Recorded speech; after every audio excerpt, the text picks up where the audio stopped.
Hey all. Unfortunately, my part two video got cut off, I think, by YouTube. Possibly it got cut off by my Chromebook. I noticed that the power cord was not necessarily plugged in while I was making part two of the video. But obviously, it got cut off. And I'd like to come back to where we were, right where we were at, because I was wrapping up nicely, and I just want to spend a few more moments with you here in part three to wrap that whole thing up. So part one was the setup of the whole discussion in part two, and this is the wrap up of part two, where I got cut off on YouTube's video. So um, we were talking about the helium atom, of course. We did the gravitational calculations at the nuclei of the helium atom, and then we did the electromagnetic calculations at the nuclei of the helium atom, as well as which corresponds to what the nuclear strong force has to overcome to keep protons at the nucleus of atoms. And then we did the electromagnetic calculation of what is the electromagnetic force on an electron in a helium atom. Um, and we figured out that that was less than the electromagnetic force at the nucleus of the atom, forcing the nucleus apart by by an order of many multiples of 10, many orders of magnitude. The electron, the force to hold the electron out away from the nucleus of the atom, was less than the force required to hold the protons together at the nuclei of the atom. And of course, the reason for that was the distances involved, not the charges that were involved, but rather the distance. The electrons are way far away from the nucleus of an atom, okay? So far apart that you just simply can't draw it even on a whiteboard. It's not possible to draw it on a whiteboard. So here we go. I'm going to wrap this up now here in part three. I had just got done talking about nuclear fission because we had the drawing of atoms and we were thinking about the nuclei of atoms and talking a lot about that. Well, fission, as I was saying, is the splitting of the nucleus of an atom, and I went through and talked about the fission bomb that landed on Hiroshima and Nagasaki. And you notice I got sad in the previous video when I was reminded of that tragedy. I don't think that I was sad that the United States dropped those bombs on Japan, because I wasn't sad of that. I was just sad because of the pain and suffering that it was caused by those bombs falling on Hiroshima and Nagasaki. I don't judge the past as being inappropriate.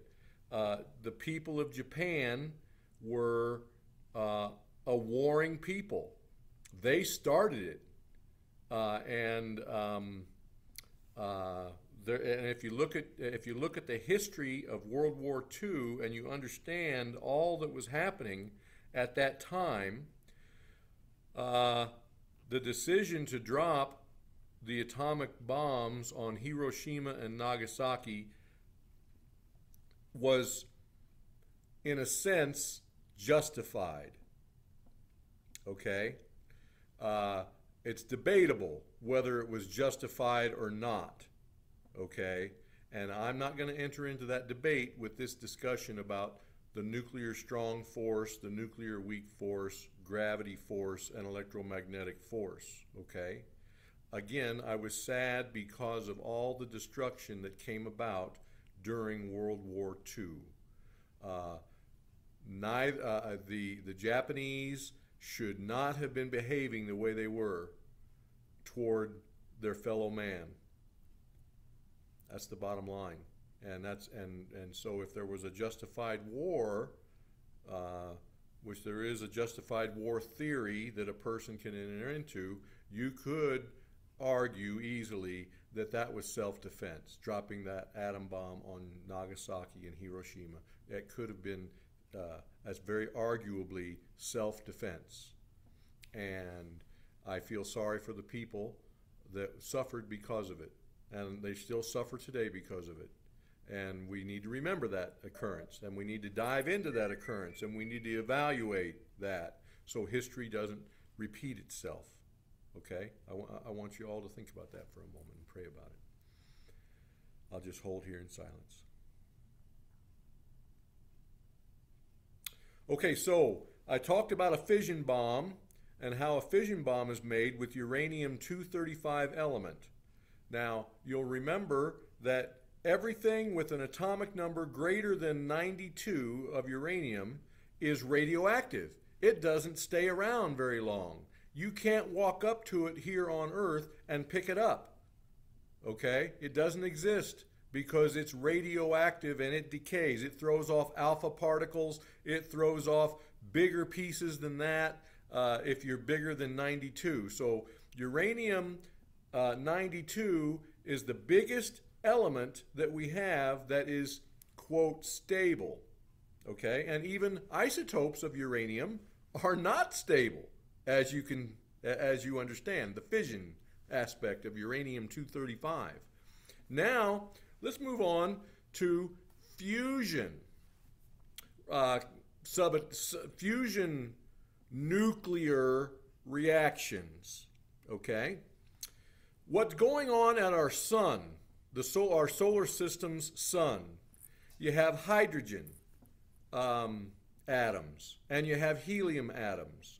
I think it's possible that the hydrogen is somewhere on the order of 70% of our sun, and the helium is somewhere on the order of 29% of all the atoms in our sun. Our sun is 99% hydrogen and helium.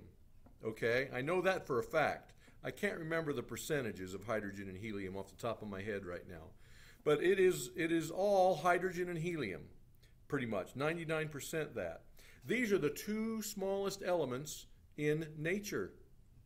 Hydrogen has an atomic number of 1.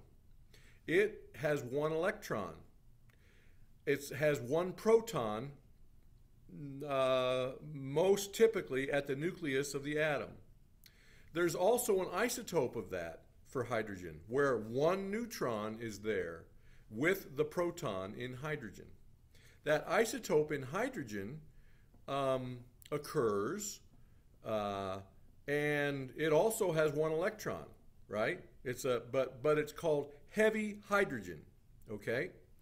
And if you bombard hydrogen with neutrons, you'll get a more dense concentration of heavy hydrogen, okay?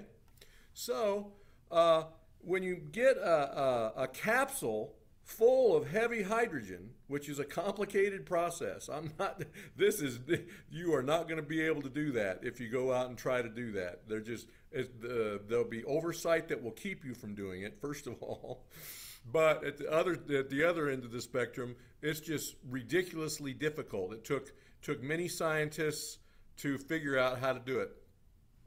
But they were able to make a capsule of heavy hydrogen, and they surrounded that capsule of heavy hydrogen with 6 fission bombs, 6 U-235 fission bombs around that spherical capsule of heavy hydrogen, and they blow up those 6 Hiroshima bombs that are around that sphere, and they create a pressure and a temperature that allows those heavy hydrogens to come together and create helium.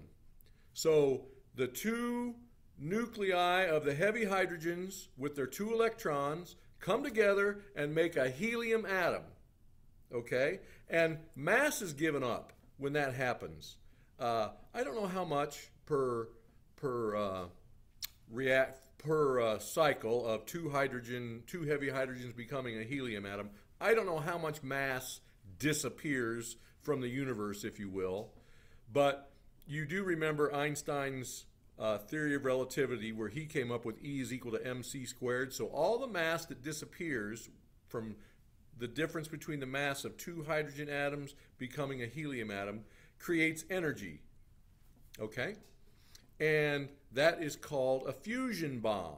Now, a fusion bomb is worth hundreds, if not thousands, of Hiroshima bombs. Okay?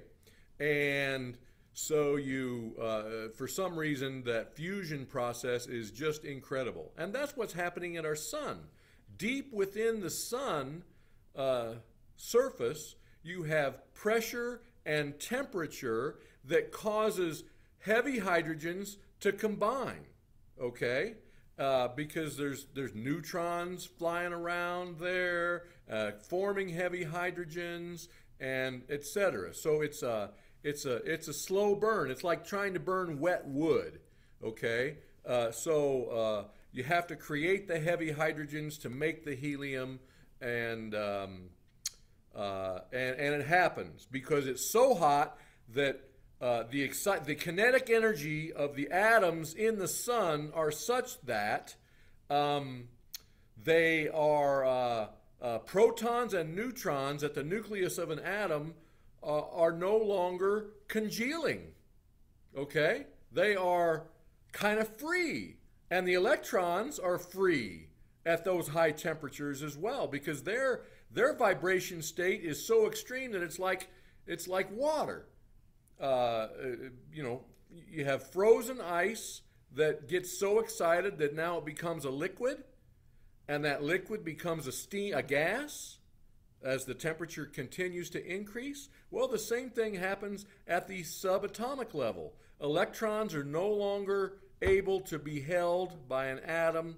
Neutrons and protons are no longer able to be held by an atom. And so that's why heavy hydrogen exists enough.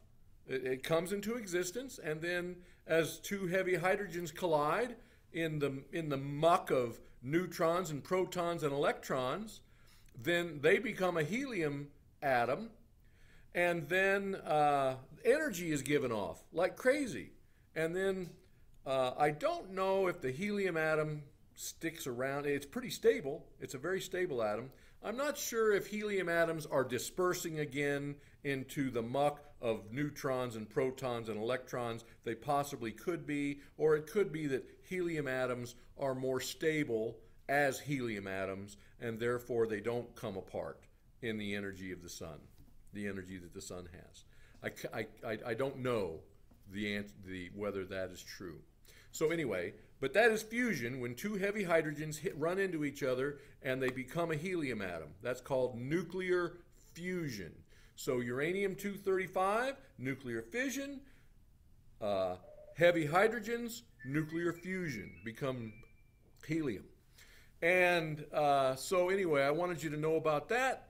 I wanted you to understand that something about quantum mechanics. I don't know if this is a repeat. I can't remember. I know I've been cut off on YouTube, on the end of my YouTube video that I just now uploaded, but I don't know if I've talked about this before. Forgive me if I have. Quantum physics is you know, we're at the state of the art. Everything man knows can be summed up in quantum physics and quantized physics and etc.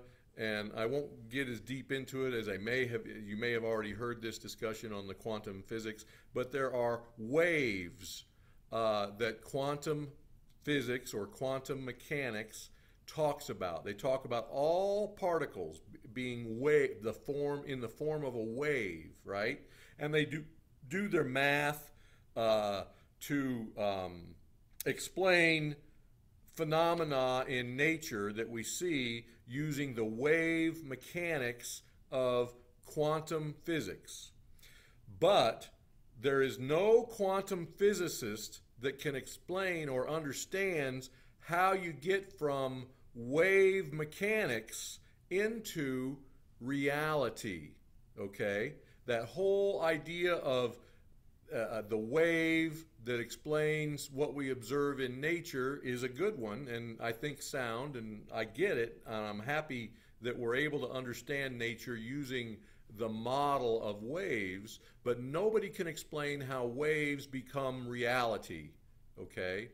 Measured reality, where we have protons and neutrons and electrons and atoms that form and etc. We can't figure out how we get from this mathematical formulary that helps us explain real observations. We don't know how that transition can happen as a science. Okay. Now let me just tell you a little bit about that. Okay. We have seen gravity. We have seen electromagnetic force. We have gravity force, electromagnetic force. We have seen subatomic strong force, what it would at least, the amplitude of it, what it would need to be, and it would be greater in atoms that are more complicated than helium. And it would be, well, we'll just go on. Strong force exists. It has to exist or atoms don't exist. Weak force exists. It has to exist or electron clouds don't exist around the nucleus.